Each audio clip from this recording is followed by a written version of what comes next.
This is just going to be a quick introduction. There are going to be two videos, I think, on sampling distribution of the proportions.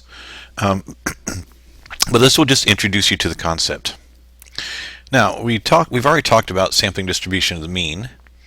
The sampling distribution of the proportion is used when the data are qualitative, and particularly qualitative categorical or qualitative nominal.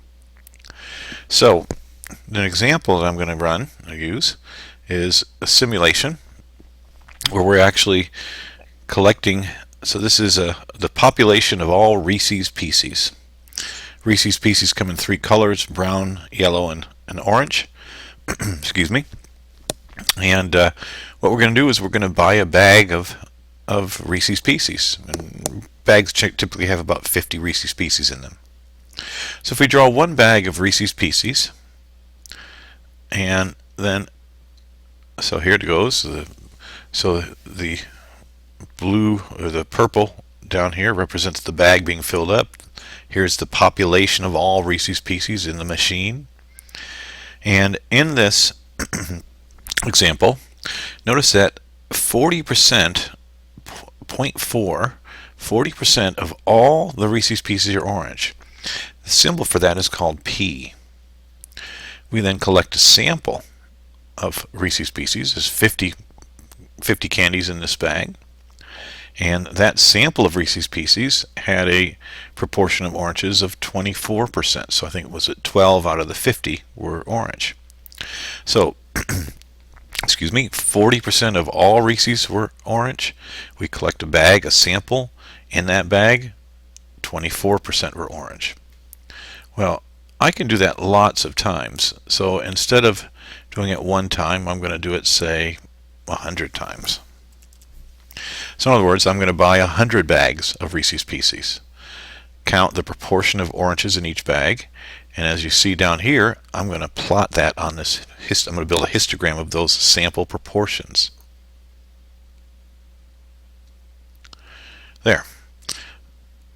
And what I just did was I collected 100 bags, all of size 50, of Reese's, counted the percent of the oranges in each bag, or the proportion is the decimal, percent is the whole number, and this histogram represents, down here in the bottom, represents the results of each of those 100 bags. Well, I can do that again. There's another 100, and another 100, and another 100, and another 100, and something you might be noticing about this histogram, what shape does it seem to be taking on?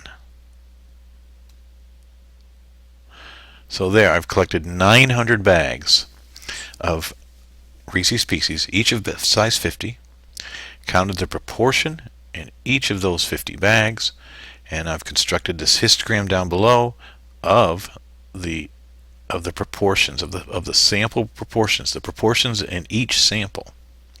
So this histogram down here is called the sampling distribution of the proportion. In other words, it's a histogram of sample proportions. Now, there's a couple things you might note about this.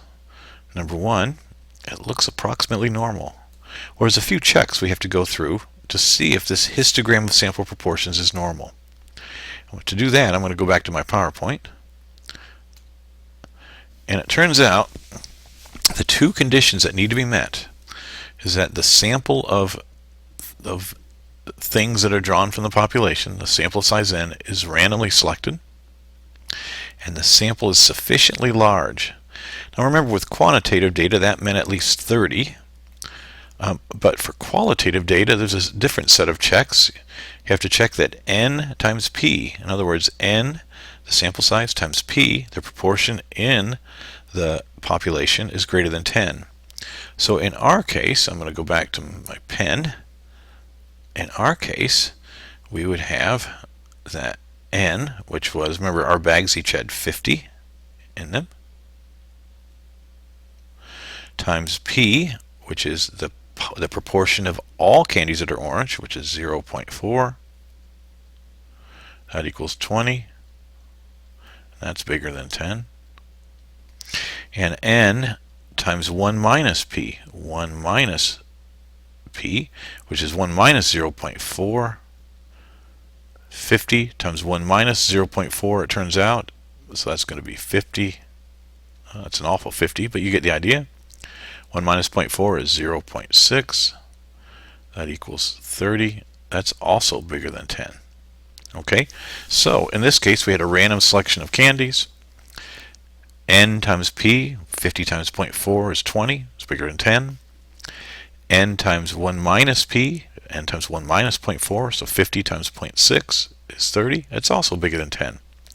Because of those two things, we can say that our sampling distribution, our histogram of sample proportions, is approximately normal. Now, with a normal distribution, you want to know the mean and the mean of that distribution and its standard deviation, its spread. Let's go back to the applet. Remember that the 40% of all the candies, all the candies in the universe of Reese's are orange. And notice that this sampling distribution, this proportion, histogram of sample proportions, is centered at 40.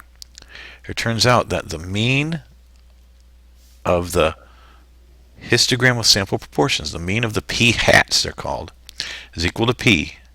In our case, in this one example, that would be, since 40% of all candies are orange, that would be 0.4. The standard deviation, which is the spread, would be given by the square root of p times 1 minus p over n. In this particular case, that would be the square root of p, which is 0.4, times 1 minus 0.4, which we already said above is 0.6, over the sample size, which is 50. Take the square root of all that, and again, make sure you in these calculations, make sure you're using the proportion, the decimal, rather than the percentage. If you use the percentage, the whole number, you'll get wrong answers here. You have to use a decimal. 40% is 0.4. 1 minus 40% is 0.6. Divide by the square root of their sample size, 50, and that will give us the spread of our sampling distribution of the proportion.